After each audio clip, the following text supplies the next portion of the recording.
Hi everybody, this is Pastor Larry Brown and we're connecting via SermonLink today. This is a ministry of Powell United Methodist Church. Glad that you can be with us as we reflect on our scripture for today. And as you can see, we're going to be in the book of Lamentations. That's not a place in the Bible that we go to very often. But as I think we'll see today as we look at our passage, it's an experience in our faith, in the world, in our lives, that is very much a part of what we encounter as human beings. That is the idea of lamenting, of expressing our sadness or disappointment or our grief or our frustrations or our pain. And so that's a part of the spiritual experience, though, as I'm saying, I don't think that we either talk about it very often or very openly, and perhaps sometimes forget that that is a very significant aspect of our life in faith and our life with God.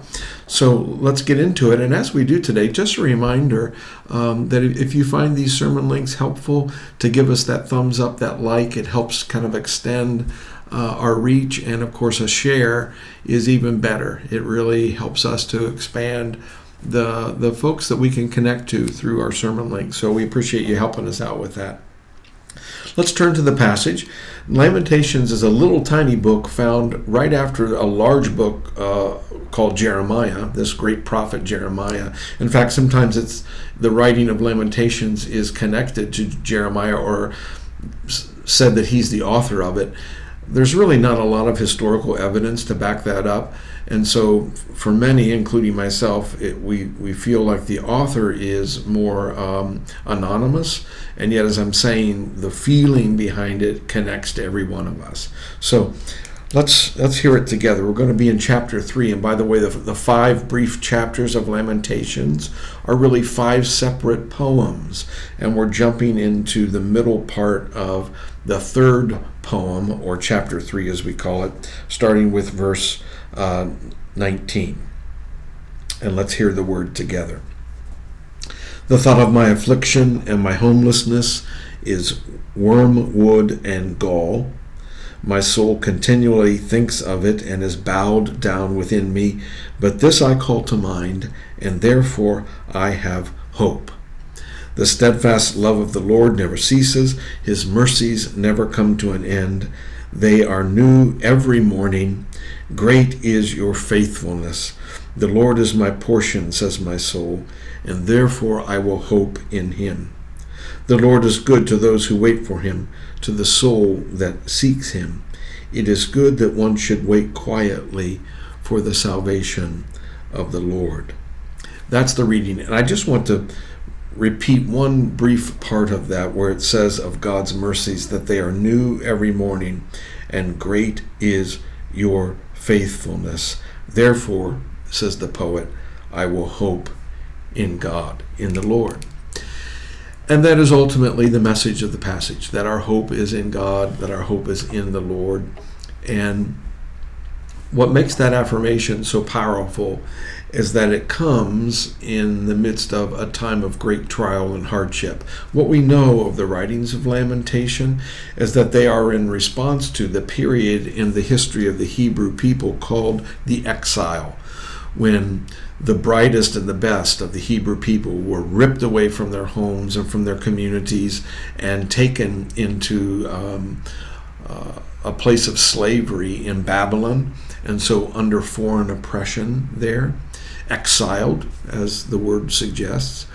And at the same time, the holy city of Jerusalem is virtually destroyed by this conquering power.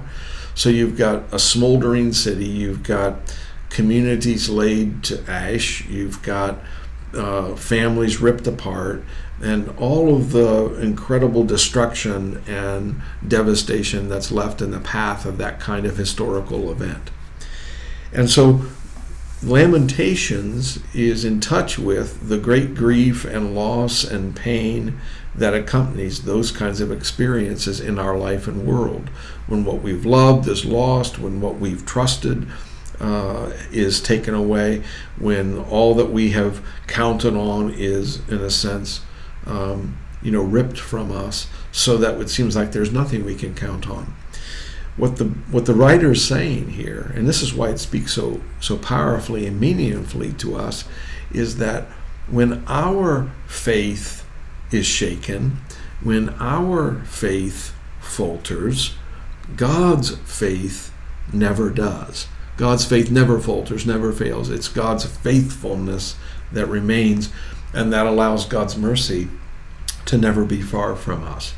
And ultimately, what the writer is saying is to recognize that and to affirm that is to create hope again in us and in our lives.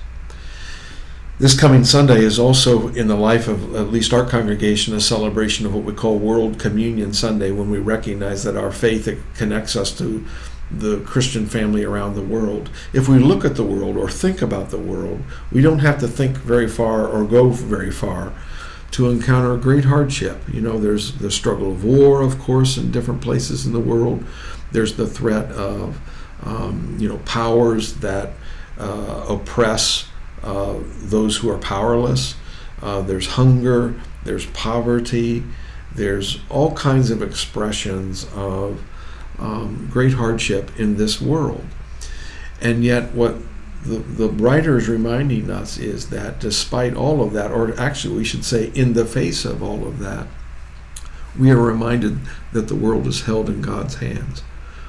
And I think it's our Christian faith that keeps bringing us back to the strength of God's faithfulness and how God's love never fails. God's steadfast love will never fail us. Jesus is the expression of that. Jesus never promised that life would be easy.